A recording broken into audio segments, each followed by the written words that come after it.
Hello po, magandang umaga. Magandang gabi 'no, nasang panig man tayo ng mundo. Sana po ay nasa maayos kayong kalagayan. Ang aga the lovers. Bagsak agad.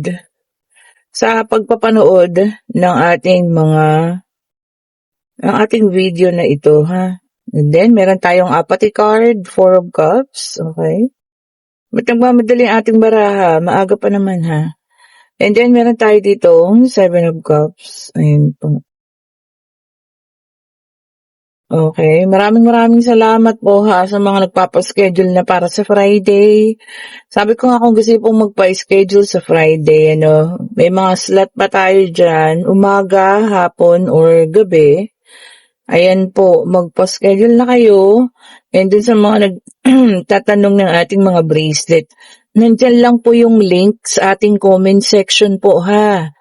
Ako po yung naglalagay niyan. Tignan niyo po yung pangalang Mystic Tarot na nag-comment. Tapos nakalagay, click the link. Ayan. Ako po yan. Click nyo lang yan para maka-order na po kayo sa akin. Yung si Madam kasi, ilang beses na siyang nag-comment para bumili. Ayan, ma'am, nandyan lang po yung link. Tignan natin para mabuo na ito. Ayan. Commercial lang po yun ha. Baka may mag-comment na naman. Di ba? Maraming salamat po sa mga palagi ang nanonood ha. Nag-aantay, ayan, ng ating mga bagong videos na nire-release. Salamat po sa inyo. Okay, and then meron tayong the sun. Okay, ito kumawala. Uy, meron tayo ditong 8 of swords. Okay po. Tignan pa nga natin.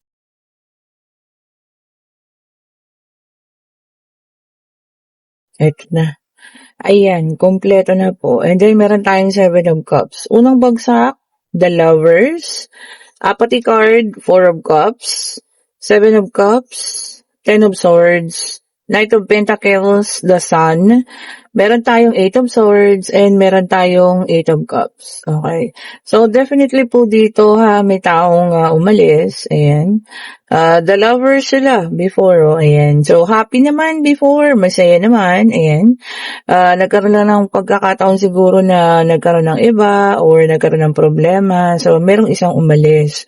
Ang nakikita ko lang dito, bakit ito, nasasaktan pa rin siya, siya na nga yung umalis. Ayan ha. So, ikaw, na marami ka ng options sa ngayon and super positive ka na din sa buhay, at maaring meron ka ng isang Knight of Pentacles na nagpaparamdam sa'yo ngayon or kasama mo. Merong isang tao dito pa. Siya pa ay, napupuno ng selos. Kumbaga, moving forward ka na So, ayan na ha. Naging positive ka na. Positive na rin dito, the sun. Meron ng isa pang meron ng ibang nagpapasaya sa'yo. Ayan ha. Pero siya po ay punong-puno pa ng pagsiselos. At yan, painful pa rin ang nararamdaman niya or sakit pa rin sa puso ha. Tapos alam mo bang umalis din siya doon sa taong sinamahan niya, kung meron siyang sinamahan. Ayan po. Bakit ganun?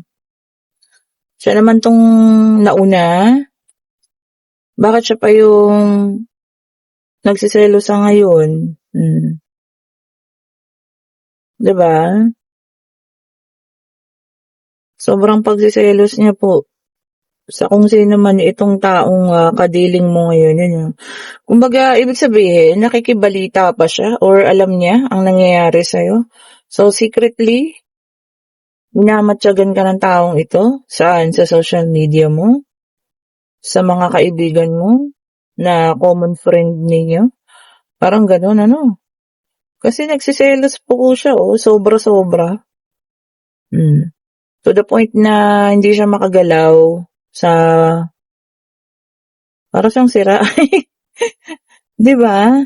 Ikaw nga yung iniwanan niya Siya nga yung umalis, Tapos ganun. And then meron tayong 5 of swords. Ayan. Kaya may apathy card doon. Kasi nagsisisi rin, Parang magsisisi ka ngayon, huli na. Oh, ba't ganun? Lagi na lang sa huli. Di ba pwedeng sa bungad? Correct me if I'm wrong po, ha? May nagsisisi ba sa bungad? Siyempre wala, di ba? Kasi akala nila okay yung ginagawa nila or tama eh. Okay, meron tayong 5 of Swords, air sign. O yun, feeling talunan. Di ba? Ayan, sinasabi ko eh.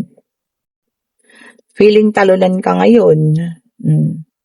Nung nasa iyo pa yung tao, di mo pinahalagahan. Ngayon, ganyan ka. Di ba? Ay, naku. Ay, talaga. Hindi ko maintindihan. Bakit nung kayo ay magkasama, hindi niyo pinapahalagahan? Tapos ngayon na, eto na, masaya na siya eh. Di po ba? Tapos saka kayo ngayon maggaganyan. Air sign yun ha. And then, meron tayong 8 of Swords. Ayan. Naka-reverse naman, air sign. May guilt. Ayun na. Nagigilty na. Kinakain na ng konsensya. Kasi, ang hirap talaga eh, no? Lalo na kapag nalaman mong maling-mali ka sa pinaggagawa mo. Paano yun? Masaya na siya. Happy na siya sa iba eh. Ngayon, mamatay-matay ka sa selos. Di po ba? Ay, nako. Sino naman itong nakagawa ng ganito sa inyo, ha? Ibig sabihin po, kayo ay minamatsagan at talagang, alam niyo yun, binabantayan pa kayo ng taong ito. And the star, humuhopya pa rin siya. Sabi rito na hoping for a second time around. Kayo pa rin yung hinihingi eh. Kayo pa rin yung hinihiling. Ay, nako. Sabi ko sa inyo, ang isang taong nasaktan kapag ka nakapag-move on yan, kahit na ano pang gawin ninyo, ha? Hindi na ninyo maibabalik at maibabalik sa buhay ang taong yan. Correct me if I'm wrong. Diba? Sa comment section po, ha? Correct me if I'm wrong. Pero alam ko, ganyan talaga. Once na talagang fully healed, nakapag-move on, kahit magluhod ka at magmakaawa, hindi mo na yan makukuha at makukuha. Di po ba? Yung pasintabi sa iba ha. Yung iba naman kasi, mahal pa. Pag mahal pa, kaya pang, alam niyo yan, second chance. Ito, huwag natin pigilan. And then, meron tayo ditong Queen of Pentacles, Earth sign, Taurus, Virgo, and Capricorn. Ayan. Sabi niya rito, talagang ikaw, yung kanyang ginugusto kasi napaka-supportive mo, napaka-reliable mo raw, ayan. Ngayon niya lang nakita yung mga katangian mo.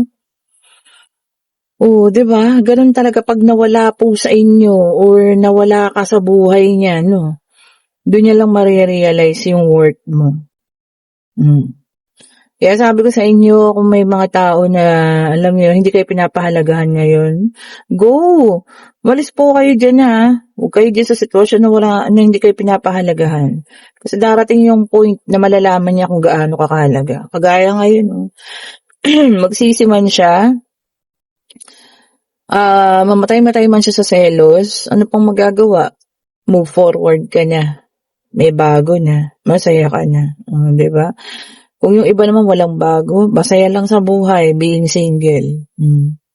Okay, and then meron tayong 4 of Wands sa fire sign. Ito para sa iba naman ha. Naka-reverse. Meron daw po dito mga personal celebration. O meron ding breakdown in communication. Ibig sabihin, magbubukas na ang komunikasyon. Ayan. Okay. Or merong pagtatalo. Sorry, baliktad pala yun. Breakdown. Maaring meron kayo magiging pagtatalo sa chat. Ganyan. Kung ano man, pagtatalunan. Kung sino man po yan, ha. Naku. Maganda siguro mag-usap mabuti. Kasi pag chat-chat lang, no, kapag naka-capital letter, akala niya galit ka na. Diba? So, mas maganda yung video call na lang or mag-usap talaga or tawag. Okay po. Fire sign yun ha. So, air, earth, and fire. Ito fire sign ulit. Ace of Wands, ayan, naka-reverse. Yung iba sa inyo rito, yung ano daw siya, lack of passion. Bakit? Parang mawawala ng inspirasyon. Saan? Sa pagtatrabaho ba yan? Sa paggawa? Bakit? Parang mapapagod? Ganun ba yun? Minsan talaga dumarating sa buhay ng tao yung pakiramdam ng pagkapagod po ha. Kaya alam niyo yan, matuto tayo magpahinga. Ipahinga ating mga katawan po ha. Ang ating mga katawang lupa, iisa lang yan, sabi ko sa inyo. Kailangan matuto tayong mag-rest. Para yung mga susunod na panahon, tayo makapag-isip mabuti. Pahinga ha. And then, meron tayo ditong Eight of Pentacles, Earth sign. Ayan. Yung iba sa inyo, feeling tamad ngayon. Same thing walang motivation. Parang tinatamad. Bakit ba?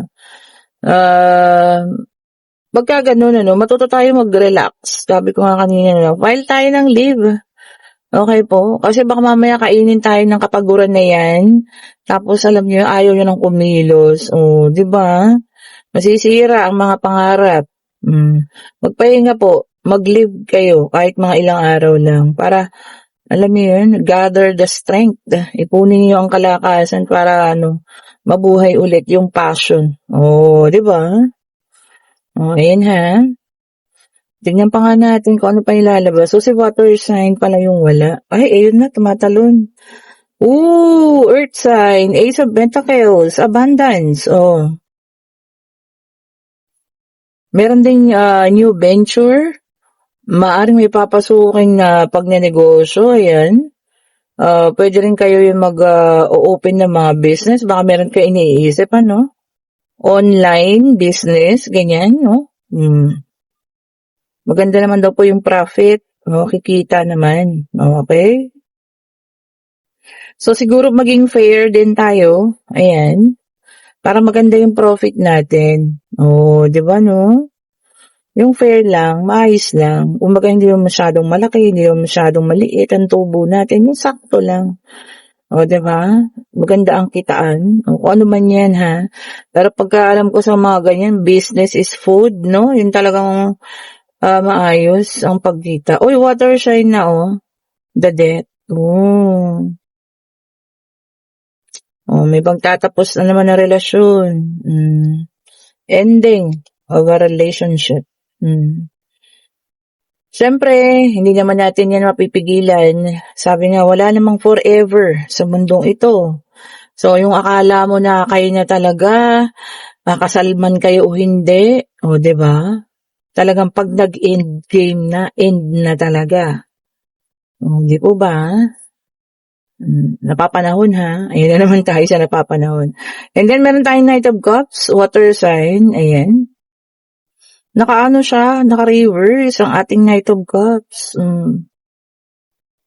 Mag-ingat daw po ha sa mga taong hindi mapagkakatiwalaan. Mararamdaman nyo yan. Malakas kasi intuition ninyo may mga taong hindi mapagkakatiwalaan po ha. Pakiramdaman yung mabuti. Wag basta-basta magtitiwala po ha. Meron din naman yung iba nagpapanggap. Alam mo tunay na kaibigan pero alam niyo yun, hindi naman pala. Okay? Ito nga. At ito yung isa. And then, meron tayong Five of Cups, naka-reverse, water sign ulit. Ayan. Merong makakaramdam ng disappointment. Okay po. Sabi niya, in regrets. Pagsisisi na naman. 3 beses lumabas ang pagsisisi, ha. Sino naman itong taong ito na nagsisisi. Sabi ko nga, wala kasi sa huli yan. And then the Hierophant, Earth sign. Trust, pagtitiwalang muli, at forgiveness. Diba? Ganda. Trust and forgiveness daw po. Pagpapatawad. Saan ba nag-uumpisa yung natin? Panibagong buhay. Oo, sa pagpapatawad. Ayan. At siyempre, sa pagtitiwalang muli. Di ba po? Alam niyo, ang dami kong nababasa sa comment section, lalo na yung last reading natin kahapon. Marami pa rin talaga yung, oo, naka-move forward na, pero nababasa ko doon sa comment section nila, ayaw nilang makipagkita pa. Feeling ko yung mga ganun, naka-move on na, pero yung pagpapatawad, hindi pa talaga fully, na ibinibigay. So, okay lang yan, naiintindihan natin. Kumbaga, hindi pa sa ngayon. Pero darating ang panahon na fully healed na, nakapagpatawad na, kahit anong litrato nila ng present jowa niya o kung ano man makita mo, parang wala na sa'yo, O bagkus, baka ikaw nga nakakaramdam pa ng pagkaawa. O, diba? Yun talaga yung mga fully healed na eh. Oh, lucky numbers. Number 9. Very good. Oh, ayan Unang latag po ay, naku talaga naman. Napaka-accurate daw ng ating mga numero. Ayan, kayo nang bahala Congrats ulit sa mga nananalo. Congratulations po sa inyo. Ayan. Sana dumami pa kayo lahat ng mga nagiging follower natin dyan.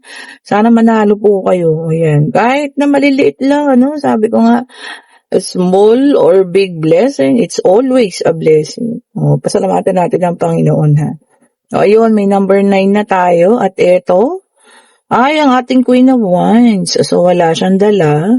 Okay. So far 9 pa lang yung lumalabas. Tingnan pa nga natin. Tingnan natin. Ito nga. Uy, number 3. Ang ating The Empress. Reyna din yan. The Empress. Abundance po yan So, meron tayong 9-3. Ano ba? Ayun. 9-3 and 15. The Devil. 9-3 and 15 po 9-3, 15. Bahala na kayo dyan po mag-combination. At ngayon pwede na tayo magtanong, pag-ibig, pangyayari, pag-travel, o pag-aaral, o kung ano man yan. Yes, ang sagot. And this is Two of Cups. Ayan. Soulmate. Ayan. Maaari magkaroon ng proposal para sa iba, para sa kasal, engagement. Okay po. Meron ding union or pwedeng magpakasal. Ayan So, meron sa mga ikakasal dyan. Buwan ng Mayo or June bride. Kung gusto nyo maging June bride kayo. Ayan po, kayo nang bahala. Kung gusto nyo magpakasal. Pero meron talaga ma-engage. Ayan. Ayan Kahit hindi February ngayon, month pa rin ang pag-ibig. Choose to love, sabi nga. Love lang tayo. And kung nagugustuhan yung ating reading, pa-like, pa-share, pa-subscribe, and hit the notification bell para lagi kayong updated sa mga bagong videos na nire-release natin. And kung gusto nyo mag-avail ng ating mga lucky bracelet, ayan po ayan, ang gaganda nila, Kayo po ay mag-chat na at i-click yung link dyan sa comment section po. Sabi ko nga, ako lang po yung naglalagay ng link. Yung link po ng Palio Santo, yan po ay sa ng YouTube yan Yung link po nitong aking mga bracelet ay nasa comment section. Okay? At pwede na rin kayo magpa-schedule ng private reading po sa Friday hanggat meron pa sige naman, pa-schedule na po kayo. Thank you so much for watching po. Have a great day. Stay safe. Mag-ingat sa pag-uwi kung papauwi pa lang. 5:00 na ng hapon. Ayan. Salamat pong muli Bye-bye po sa inyo.